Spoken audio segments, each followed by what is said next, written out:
Welcome back to Up the Coast with Alex and Britt. It's officially episode 12, last episode of the ACC regular season. Britt, we're in a really good spot right now. I get to see you next week. I'm really fired up. Let's go. So it's going to be a lot of fun covering the ACC tournament. It's going to be up in Boston. And so excited to see the new field too. I've not been up there yet. Have you? No, I think I told you before last time I was there. The outfield wall was like plyboard, so I'm excited to see it. It's been a long time. It has been. To say the least. So today we're going to talk about a look back on last weekend and kind of just some of the series that happened. We're going to take a look at what's to come at the last weekend of games for regular season coming up. Some teams are off, some teams are playing. So going to be really pivotal, I think, for a few schools and how the series play out. So let's look quickly at the league as a whole. Britt, I know that you were really proud of just some of the offensive numbers.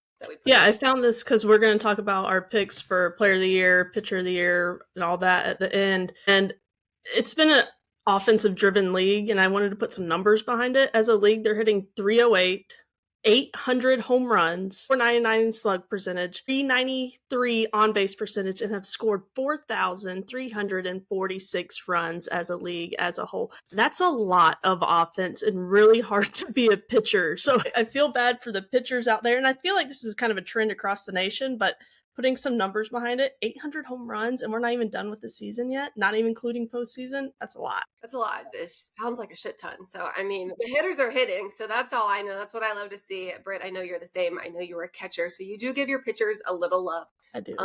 But yeah, let the hitters hit. So we'll start too with the Virginia at Stanford series this past weekend. It was definitely an interesting one. A really good series, back and forth, close games. Game 1, Stanford walked it off. Game 2, Virginia responded. Virginia did lose the rubber match, but each team only had 2 hits. So we go from just talking about how big of a year the conference is having as a whole, and then to a game that was decided in game 3 with barely any offense. So what do you have there on the pitchers and just what you like? No, I think Virginia has always been an offensive driven team. A pitching led team. And I think we saw that in the rubber match against Stanford, who we've been really concerned about their pitching and how they would manage that. We've usually seen 3 different pitchers in most games for them, but the one pitcher that I've had my eye on is the sophomore Alyssa Houston all season. She has had a ton of control issues, but she was able to go 5 1/3 innings in that win on game 3. She looked really good, and she looked the best she's looked, in my opinion, since they beat Texas when they were number 1 earlier in the season. So that potential for Houston is there. I know pitching coach Danielle O'Toole's got to be like, God, it's there, but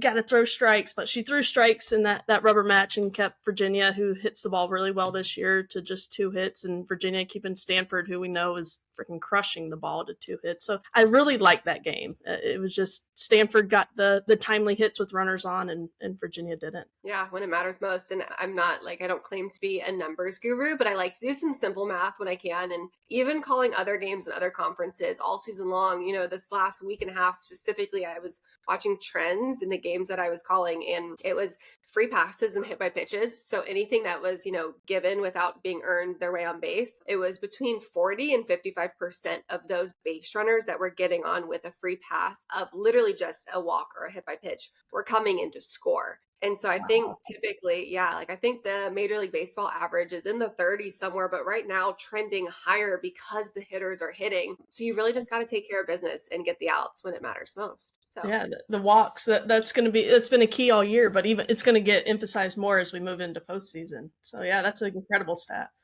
Yeah, I like to do some math when I can. Yeah, thanks. You. Yeah, basic, division and whatever, but that's good. Coming up, Virginia is done with ACC play. They do have a game this week versus Liberty, and then Stanford travels to the East Coast. Shocker. They go to Boston College, and you've said it all year long.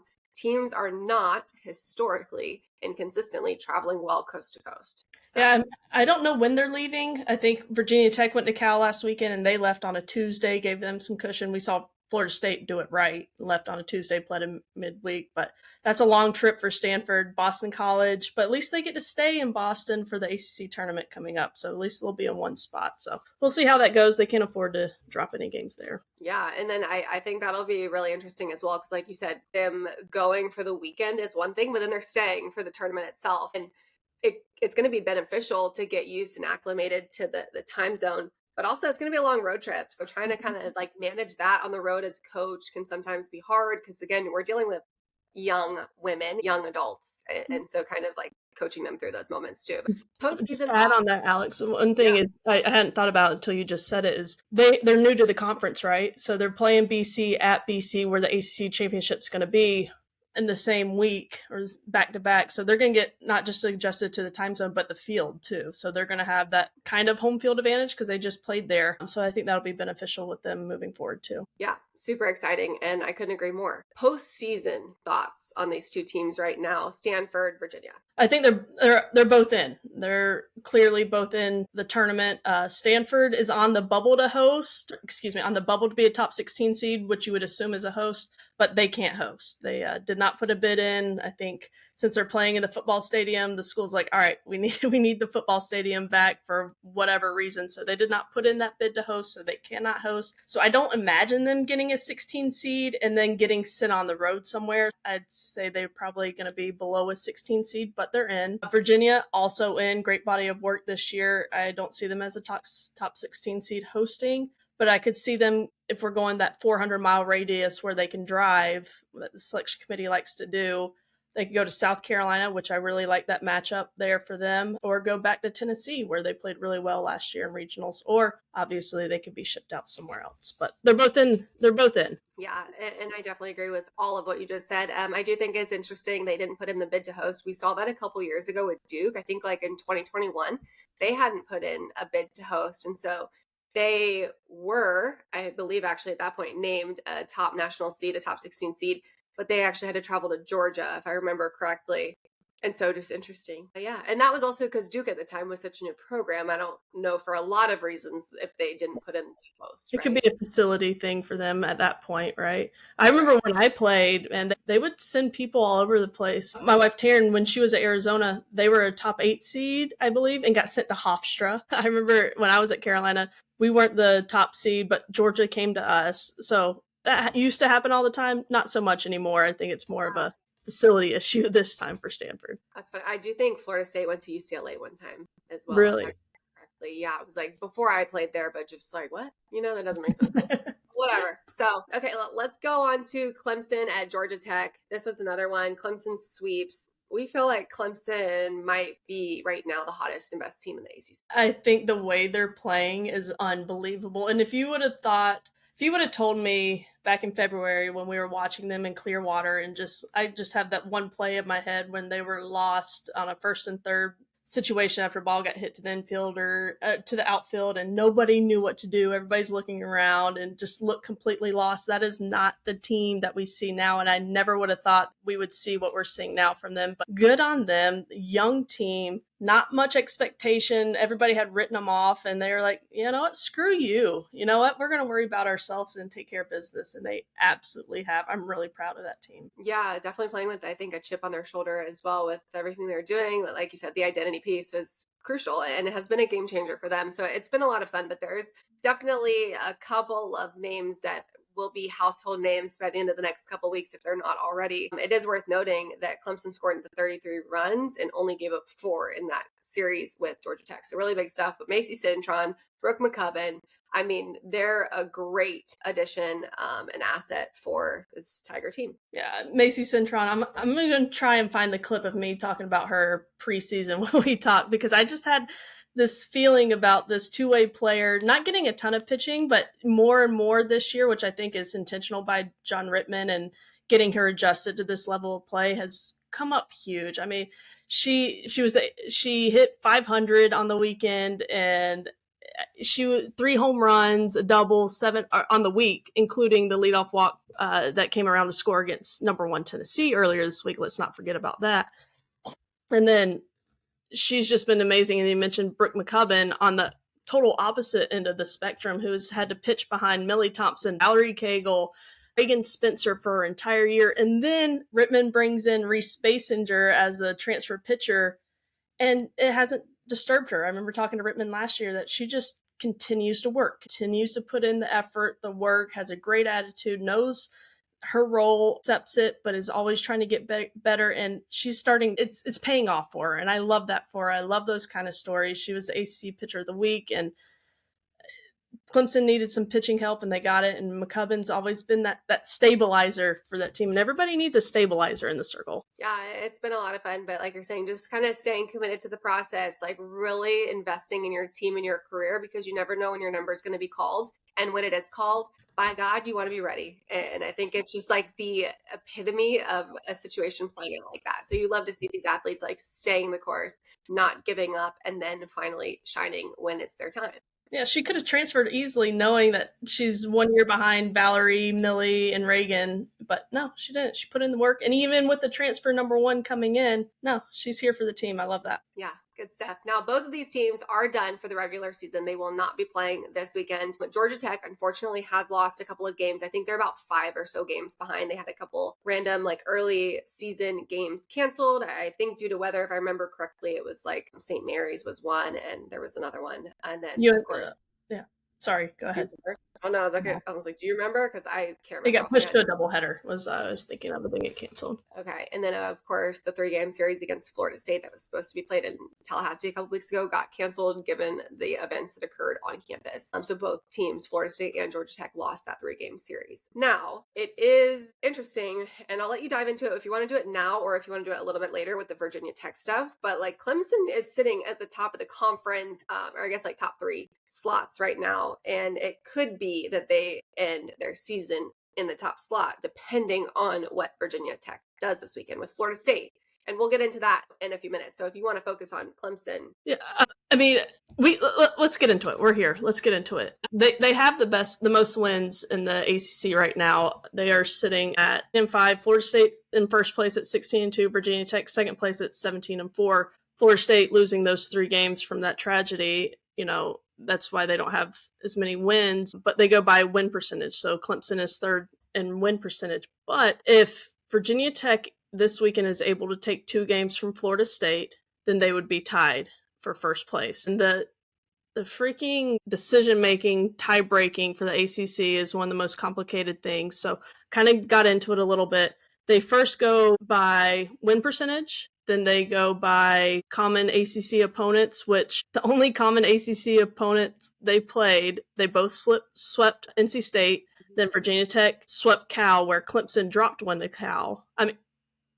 to Stanford. Virginia Tech swept Stanford. Clemson dropped one to Stanford. But then Clemson went on to sweep Cal, and Virginia Tech dropped one to Cal. So they're still tied after common ACC opponents. So we're going to go to non-ACC opponents. They both beat Charlotte and Fordham. Clemson lost to Kentucky. Virginia Tech beat Kentucky. But the kicker here is Clemson beat Villanova and Virginia Tech swept with Villanova. So if they go based on win percentage on non-ACC common opponents, I think Clemson will have the edge, but a possible coin flip. But this is all hypothetical, but Virginia Tech would have to take 2 out of 3 from Florida State. So it's heavy at the top. that's great. Yeah, so to simplify, because you did such a good job breaking all that down and doing the math ain't mathing for me. It is for you, so good job. So basically, if Virginia Tech takes 2 from the series this weekend against Florida State, the win percentage of Virginia Tech and Clemson is the same. And that's when you start getting into the nitty-gritty detail of who have they played, what have they done, and it's very similar. So I'll be excited to see how it plays out. But also, Florida State could come in and sweep and, or take 2. And if they do, then this isn't about it. a problem. I'm just hoping for good softball. I just hope everybody has fun. How about that? Go softball. Go softball. Go sports. But postseason thoughts on Georgia Tech and Clemson. Let's go back to Georgia Tech as well. Yeah, they're in. I think it would be a complete shock if they're not in. They're definitely going to be in.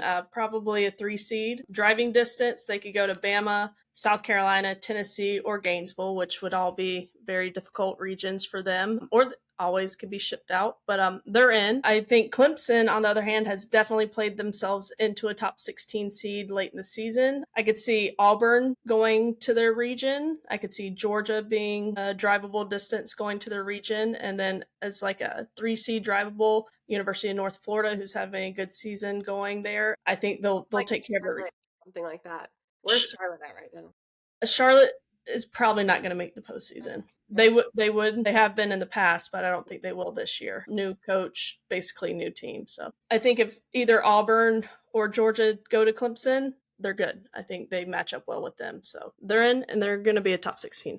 All right, let's go. You heard it here first. Virginia Tech at Cal. So Virginia Tech takes 2 of the 3. Michelle Chatfield was phenomenal. I'll let you get into the numbers and the stats there because she was lights out. Corey McMillan is still on fire. So nothing new from those 2. But then for Cal, Kaylee Pond was clutch in that last game. Talk about game 3, that was her. So what do you like about Michelle Chatfield and Corey McMillan? They're swinging it. They're so consistent, Alex. It's like you consistently dropping bombs. Like there's one thing, like you go through a month and you're just feeling it and things are going well, but they're consistently hitting home runs at a high rate. Chatfield was ACC Player of the Week, 8 RBIs, 3 home runs, hit 700 on the weekend.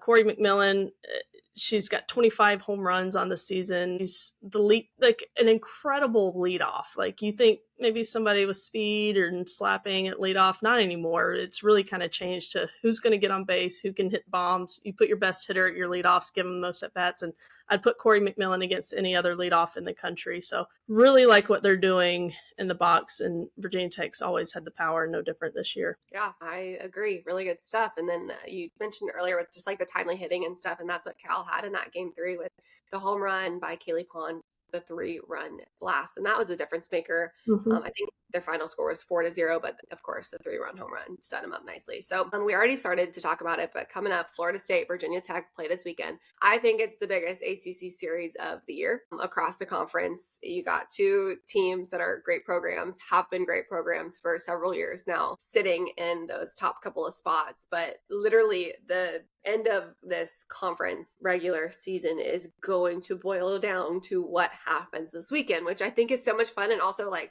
holy shit, but hey, whatever, we're here for it. Yeah, I think it not just the most exciting series in the AC, it might be the most consequential series in the country this weekend. So I think all eyes are there. I completely agree. Are they at home? Who's at home? It's playing in Virginia Tech. At Virginia Tech, okay. In Blacksburg. So there's that, which I think is a great place to play because that field plays really small. It's like the wind tunnel also. Yeah. So like pitchers, pitcher beware kind of a thing. Florida State plays like a really big park, and it is a really big park. Virginia Tech, in my opinion, is a hitter's park. And numbers agree. And for an offense on both sides that love to hit the long ball, like it'll be crucial. So postseason thoughts on Virginia Tech. Let's start there. No, I think they're right on the bubble to host. I think they shot themselves in the foot losing the series to Pitt. I mean, that was so bad for their team sheet that the selection committee looks at. I have the bad loss to Villanova, but I still think if they take the series from Florida State and then have a good showing in the ACC tournament, I think they can get back into that 16th seed. So if you're a team, you want control of your destiny, right? And I think they can somewhat have control of their destiny. But I will say that nobody in the country wants Virginia Tech coming into the regional as a 2 seed. Some of the drivable regionals that they go to, Tennessee, Columbia, at South Carolina, I think they go to South Carolina, the Hokies are going to be happy about that. I absolutely do. So they're in. It's just, are they hosting or not right now? Yeah, I agree. I definitely agree with them being on the bubble. I agree with everything else that you said as well. I think that for them, it's going to boil down to Virginia Tech and their success as a whole, not just hosting, but their success in the postseason is going to boil down to 2 things. The pitching depth that they have to offer, because it's going to take a village, just like all things that are important in life. It takes a village. You can't get there riding one horse anymore. So the 2 Emmas, Sophie, everybody's got to be on their game, and that's going to be crucial. But I also think your hot hitters, they need to keep being hot. When a team is playing their best, it does take everybody, and the depth is super important. But your superstars, you've got to shine. I'm sorry, you have to. Like, it's not every game. You don't have to be the hero every game. I'm not saying that, but you've got to be consistently on it. And I think that's the difference of really great teams and teams that are good. Yeah, you're exactly right. Just going back on the pitching depth, they have the depth that you would want to go into postseason with the Emmas and Sophie. And Sophie gets overlooked, and she's freaking good, man. She's really good. So they have the depth. I feel like in that Pitt series, Pitt did a good job not swing at the rise ball, making Emma try to go to Limley, that is, to her secondary pitches. But I feel like they left her in there too long to try and figure it out when they had Sophie and Mazzarone in the bullpen, which they could have thrown in, and I really think that game would have been changed. Hopefully the pitch management, that you don't have to just rely on Emma Lemley. Like, she's great, but if she doesn't have that stuff for her day, use what everybody else in the country has in your depth. Agreed. Or what everybody else wants. It's definitely, I think, one of their strengths. So just hope they use it and manage it to the best of their ability. So, and then Cal, I think, could come in and be tough in somebody's regional. I think they're going to come in somewhere and probably be a 3 seed. Britt, you can hold me honest on that, but they're going to be a really tough 3 seed in my opinion, because I think they've had great competition all year long. Maybe they come in at a 2, again, depending. Yeah, I think you're on. I think a 3 seed. I wouldn't be shocked if it's a 3 seed. I wouldn't be shocked if they're a 2 seed. They're a scrappy, ultra competitive team. They've had some good wins, and no, if they come in as a 3 seed in your regional, you're not going to be happy about that either. That is true. So let's talk FSU at Louisville. This was, I feel like, a tough one, because we talk about the games that you can't give away. Hard fought battle by Louisville. So shout out to Louisville for taking a game, because that is super important. Every win you can get, you need. So I do think Florida State could have done a better job taking care of business. Now, they got the 10-9 win on Friday night. On Saturday, they got the win 3-0. Just a really, I say, back and forth battle. The goose egg on the board doesn't say that for that 3-0 win, but I think that it's hard to keep a team like Florida State in their offense to only 3 runs, let alone the next day shutting them out. So whatever Louisville did is really working. Absolutely, they're right there. And I tell you, I'll be completely honest with you. I think Florida State was up 10-1 or 2 in that first game, and I switched the channel. I'm like, that's crazy. It's over. And then Louisville came back and only lost by 1, 10-9. So they're showing some fight, some grit to take game 3. Huge for Louisville, not great for Florida State, but Louisville, I feel like, has definitely been one of those teams that have grown the most over the season. Yeah, I agree. And you're right. I think they were winning 9-0. Nothing, was that what it was? Yeah, and Louisville had 2 big innings. I think the first inning they either came back and scored, or not the first inning, but when they scored, it was 5 runs that they put up. And then I think in the bottom of the 7th, they put up another 4. And so having those big moments was crucial for the Cardinals, and just knowing what they can do and seeing that potential, I think, is super encouraging. But let's keep talking about Florida State, because I even think their postseason thoughts, I'm going to jump ahead to that real quick. Their defense has got to be solid. They've got one of the lowest fielding percentages in the conference, and that's tough. You got to take care of the ball, because then you're giving away those outs, and that's what we talked about earlier, is the free passes, maybe not the walks or the hit by pitches, but errors and people not having to earn their way on base are going to come back to haunt you. Yeah, solo shots aren't going to beat you. You can hit a solo shot, that's fine, but if that happens with runners on base, especially that come via walk or error, that's when you get in trouble. And we've seen Coach all year using defensive replacements in the outfield at first base, still trying to find the defense that works well together. And they've always been so good defensively in the past. It's never been a question, but this year, definitely a big question mark, and they're going to have to step it up if they want to go to Oklahoma City. Agree. Louisville plays Pittsburgh this weekend, and I think it's more of an important series for Pitt than it is for Louisville. I mean, I think Louisville needs to go in there and take care of business. Pitt is right on the bubble of making the tournament, if I'm not mistaken or misinterpreting anything, because they're tied at the bottom with, that win percentage being so important. Well, yeah, I think they're both could be on the bubble depending on what happens this weekend. Okay. Sitting 6-15. Right as the last team out, and Louisville's 7-14. Pitt takes this series, they jump them. Right. So I mean, Louisville's in the tournament, ACC tournament as of now, but Pitt, and depending on how other teams do, could make a run. Yeah, that's a great point. I didn't do the math on that one. No, you're fine. I just pulled it up. I had the standings pulled up, not you. So, but yeah, no, it's super important. So, okay, a lot of things kind of boiling down to this last weekend. I feel like for the postseason thoughts, I kind of shared my concern with Florida State of just defensively taking care of the softball, going back to the fundamental stuff that makes Florida State so good. I do think Florida State, I've said it all year, I've said it for the last couple of years, Florida State knows how to win. They know how to win in the big moments, even when they don't have the best team. And we saw that, back in 2022 of getting themselves in positions that, not having their best team and still figuring it out and scratching runs and things like that. So I think that's just really good management across the board, led by Coach Ed and company, and then just going from there, leaning into that talent. So I think that's what Louisville's done well, is make great adjustments, and that's what they should be proud of, and that's what they should lean into the next couple of weeks. because there's a lot of potential. Yeah. And as far as postseason, I think as long as they don't get swept by Virginia Tech this weekend, they'll be a top 8 seed hosting regionals and supers. But there is a chance if they don't take care of business, they could fall a little bit. But right now, top 8. So you're saying there's a chance? I think that's from like a meme or something that's like That's trending. it's from Dumb and Dumber. Girl, I've never seen that movie. I don't like those dumb movies. But it's Dumb and Dumber. I've never seen it, I swear. Maybe this week we get That's what we're doing. That's what we're doing next week. Perfect. Just in studio, we'll just like have that movie on one of the Yep. TVs. So you're saying there's a chance. Dumb and Dumber, now you know. I've seen the clip, didn't know the movie, but I got schooled as always with you, Brett. You always teach me something. It's because I'm old. No, you're experienced. Thanks. Seasoned.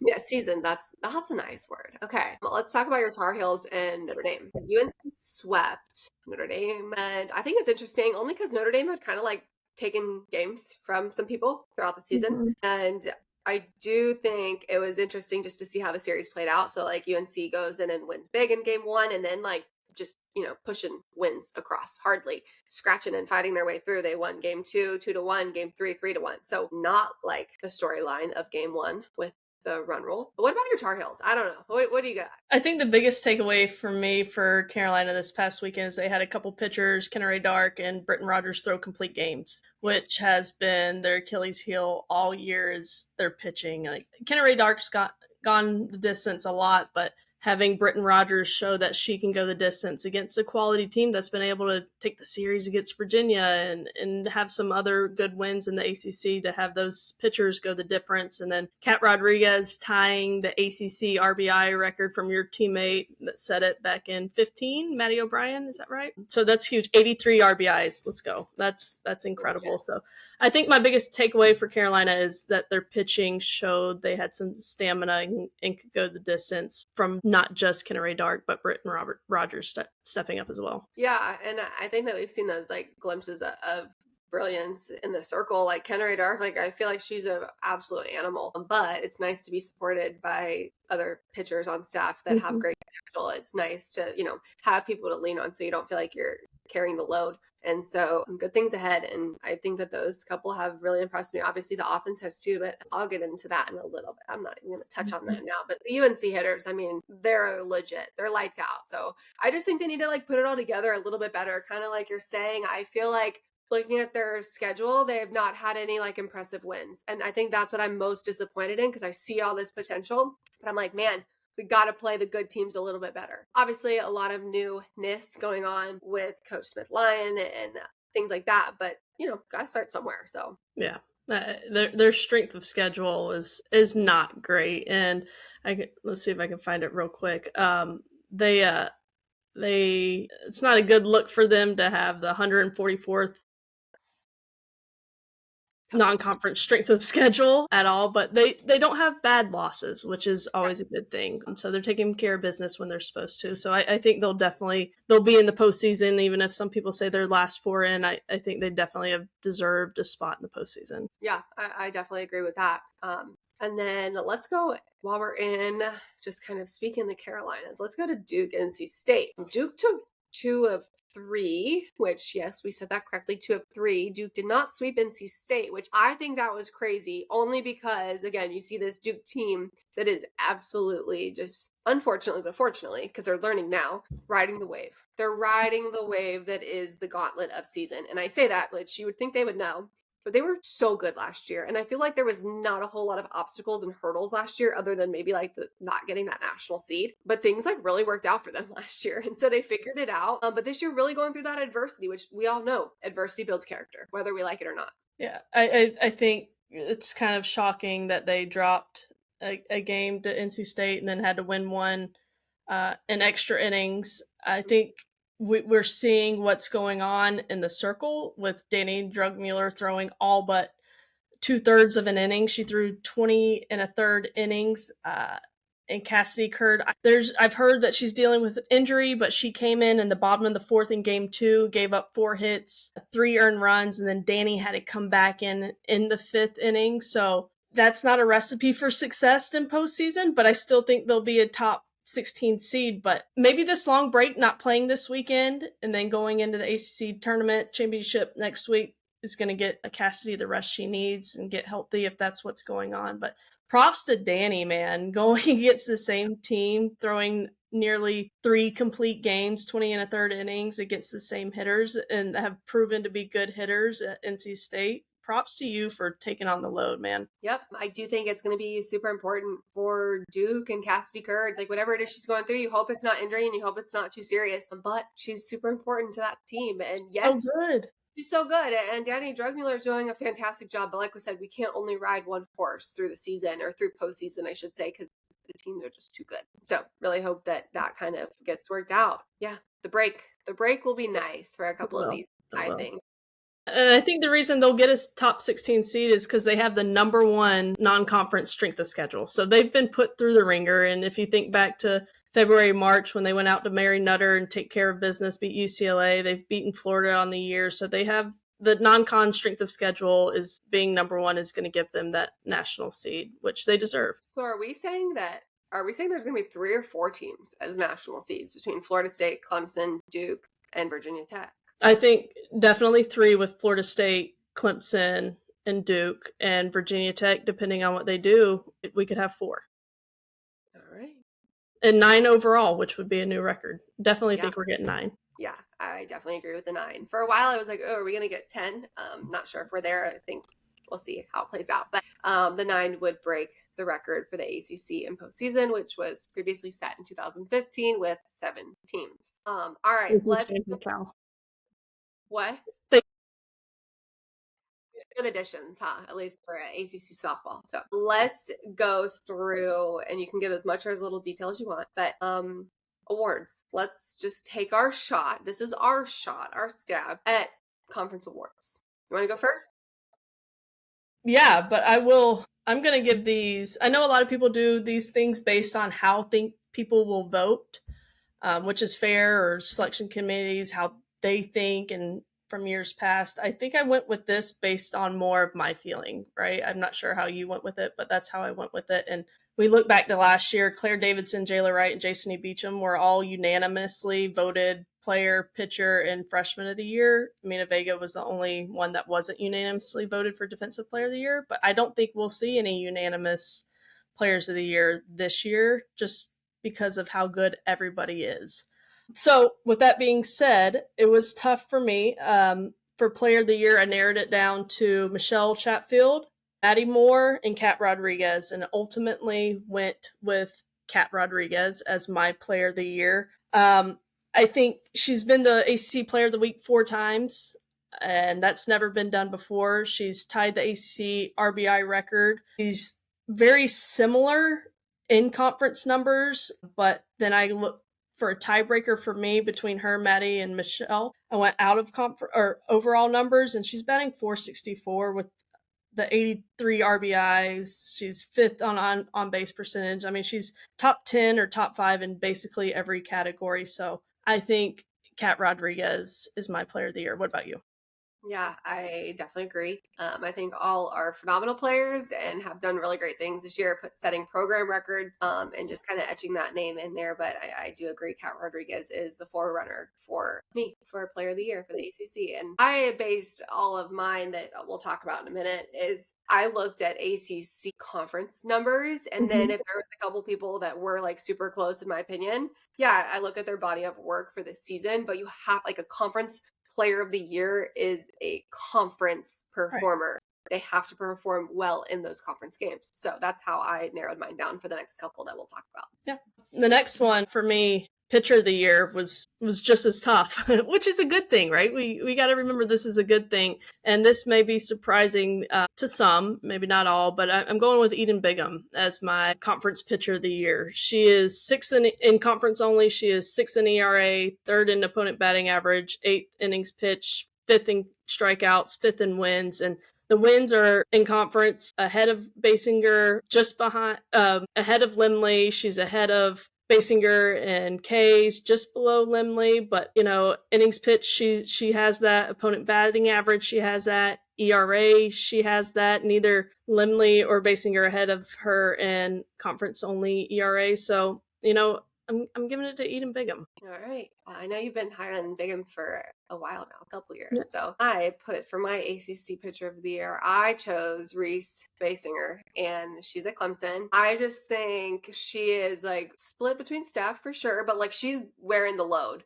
She's carrying the load for Clemson. The numbers and everything she's able to do right now, she is carrying the bulk of the innings. Her ERA as a whole for the season is a little bit elevated.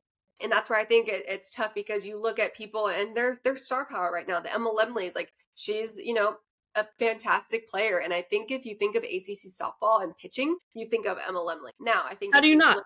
how do you not, right? Yeah, exactly. And I think if you think of or look at only ACC softball performance pitching, you see these people in particular that are shining that maybe aren't getting that national spotlight. And it is Bigham and it is Basinger, in my opinion. Mm-hmm. She's just like you said, she's up there with wins, with strikeouts, with, innings pitched as a whole, with the whole nine. Her ERA is pretty good in conference too, against a really good conference right now as offense. And so you just have to take all those things into consideration. And for me, like that's been one of the most impactful players in the circle for her team. And this is, again, you can only take it for so much, but this is a Clemson team that is shocking a lot of people, us included, Brett. And so to me, like the human factor that plays in a little bit. I'd be a liar not to admit that. Absolutely. I think you take Basinger off of that team, they're not the same team, right? And I think we're not complete idiots that we didn't pick Emma Lemley. I mean, she has 4 no-hitters on the season, back-to-back perfect games. She's a phenomenal pitcher, but this is ACC Pitcher of the Year, so I think you and I both just focus mainly on ACC stats, and Emma's got some more support with her, so maybe she didn't have to be as great. I wouldn't be surprised if Eden, Reese, or Emma won ACC Pitcher of the Year, but those are just our picks. Yeah, go get your own. So. Okay, right? Defensive Player of the Year. What do you think for that? This was for me too.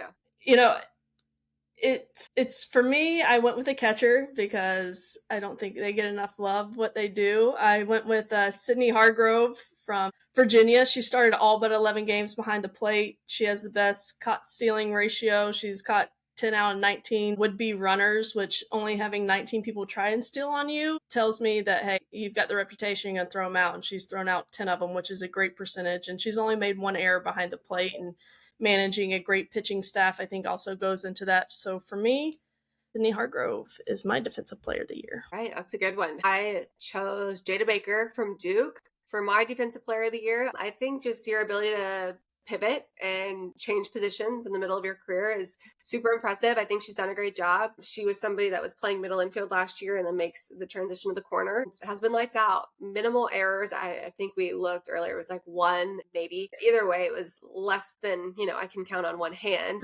Absolutely. And just like super impressive, and her presence, her leadership out there, the whole nine. I think she is somebody that offers, again, you have to look big picture a little bit. She offers that support, that comfortability, and that confidence, whether you're the coach, whether you're a fan, or whether you're her teammates. And when you look at impactful players on the field, I think she's one of them. So I like that.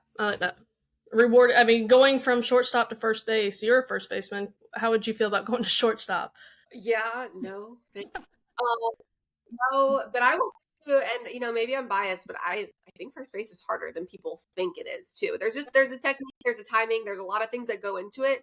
And man, you've got to be fast because stuff happens fast. Whether you're playing in, whether you're playing back, whatever, you got to get your ass to the bag, and you better be ready because you also don't know what's coming. So and you save your team a lot. Yeah, you're supposed to, right? And then you're in cuts and whatever else too. So just it takes a lot more strategy than what people assume. Like, oh, you just stand there and catch the ball. Like, no, it's not that easy, obviously. So, all right, Rookie of the Year. Should we go there? Freshman of the Year. Yeah, another tough one to find Freshman of the Year, and I think this trend is kind of across the board because of the transfer portal. If you have a hole in your defense or in your offense, you have your freshmen coming in, but you can go to the transfer portal and pick out a sophomore, junior, or senior to come fill that hole. And these freshmen aren't getting that opportunity that we've seen in the past. But I think somebody that's really stepped up is for Virginia Tech and Jordan Lynch. She's also up for an FCA Freshman of the Year, top 25. She's hitting .379, 16 doubles, 7 home runs. As a freshman, I think and she's playing third base. Only made 1 error on the season. Really reminds me of the season that Jason E put together last year as Freshman of the Year. Really like what she's doing. And in conference, she's hitting .413 with a on-base percentage. So I'm going with Jordan. Yeah, legit. Good stuff. I am going to go with, for this one, I'm going to go with Jazzy Frantic at Florida State. She's one of their pitchers. Again, one of those times where like I don't feel like maybe gets as much credit as she could, just simply because Florida State goes by committee and staff so much in the circle that like her numbers with innings pitched and stuff aren't astronomical. Like you see some of these people leading their team by like substantial differences. But I think that the impact that she's made has been what I've noticed most. She comes in high pressure moments. She's only a freshman, obviously, and her composure, her maturity in the circle has been super impressive, in my opinion. And I feel really good about her. I don't care if you're a senior. I don't care if you're a freshman. She looks and plays like she's older. And I think that that's just something that you can't teach. And then her numbers don't lie too. She's come in, like I said, in some pivotal times, gotten some saves for the team, and just she spins the ball really well. I think she's legitimately got like 5 different speeds. And that's another thing that's not as common in the sport right now, because you see people mastering 2, 3 pitches. And she's got a legit 5 velocities. And that alone is super impressive. So. Yeah, I definitely wouldn't want to hit off of her. And I agree. She's been instrumental. I will note that I found out this week the fact that Florida State uses this 4-pitcher pitching staff so much that none of them will have at least 100 innings pitched after the regular season. So they won't be up for all-region honors, also meaning none of them will be up for All-American honors, which I know doesn't matter in the big scheme of things. You're here to win. But just to note that if you don't see Jazzy as an all-region, all-American, it's because she'll be under the threshold of 100 innings pitched, which I found interesting, and maybe we can adjust that moving forward since softball is going to a pitching staff mindset. Yeah, and we don't need to get too deep into it. Maybe we can talk about it next week when we're in Bristol. But I think that's a great note because, like, let's be honest. I mean, every player, it's not everything by any extent. I'd rather go to the World Series than I would be named an All-American.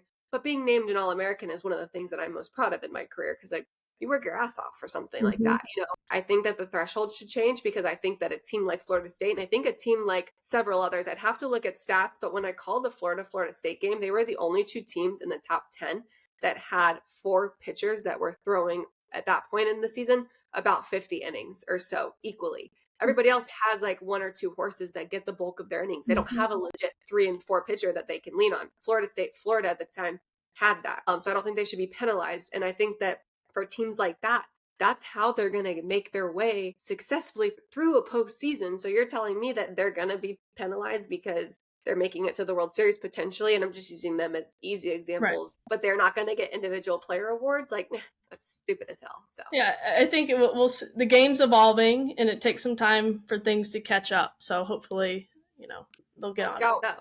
All right, well, you heard it here first. Those are our predictions for end of season Player of the Year Conference Awards. And yeah, we'll see what happens. We'll reconvene next week when we're actually in Bristol and see if we were right or wrong. So we'll definitely make note of that. But no, we'll always be right. Everybody else will be wrong, Alex.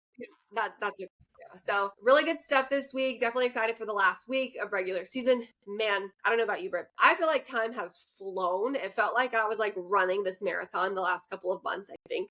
But then it's like next thing I know, I'm blanking and it's over. So while it felt long, it's really short. This may go down as the fastest season I feel like I've covered. Good. Well, I'm glad we're on the same page because time flies when you're having fun. So super excited to see you next week. If you guys want to tune in, we'll be like blowing up social media. I'm speaking that into existence now so that we do it.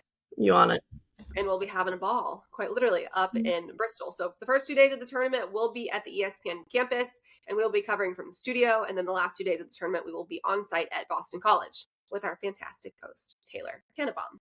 So, really everything at ACC Network. Check out ACC Network all next week. All the ACC softball coverage you could want, right there. We just want everybody to have fun. So go ACC. Softball.